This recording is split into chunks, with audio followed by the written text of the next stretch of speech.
По президентской программе «Наш двор» в дворах строят или ремонтируют дороги, тротуары, устанавливают детские игровые площадки, скамейки, освещение. С учетом пожеланий местных жителей, каждый двор получает свой уникальный облик. В этом дворе в Муслюмово сохранили даже историческую колонку. Двор на улице Кооперативной благоустроили в минувшем году. Результат работы сегодня оценил Азгат Сафаров. Руководитель аппарата президента Татарстана пообщался с местными жителями и рассказал, что был здесь несколько лет назад.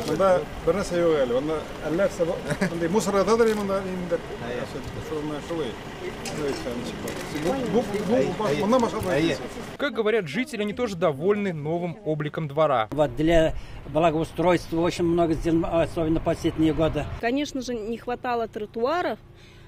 Нас везде сейчас ими окружили, и это очень удобно для нас, для мам. Всем детям удобно сейчас. Все играют, мы сидим, скамейки поставили, все удобство есть. Мне приятно на этих качелях кататься, на горке.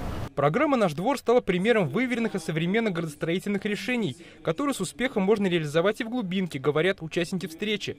Начать решили с нормативной базы, она уже сильно устарела. Порядка 40% этих документов разработаны в 2011-2012 году, которые не отражают текущее состояние территории, и планы по их развитию нуждаются в существенной актуализации. И такая работа по документальному обновлению в Татарстане уже началась. Во всех городах и районах необходимо подготовить генплан и планы территориального развития. На это потребуется 2 года и более 300 миллионов рублей. Новый взгляд на города и села должен покончить с хаотичной застройкой, особенно в пригороде Казани. Капитал более поворотлив, чем мы с вами. То есть капитал нужны новые площадки, деньги требуют оборота, они постоянно хотят развиваться. Необходимо создать, канализовать процесс, чтобы развитие шло в мирных целях.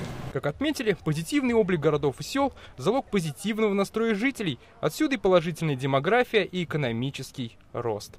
Дмитрий Айрин, Ленар Кузяхметов, ТНВ, Муслюмово. Закажи рекламу на ТНВ. Телефон в Казани 5 705 100.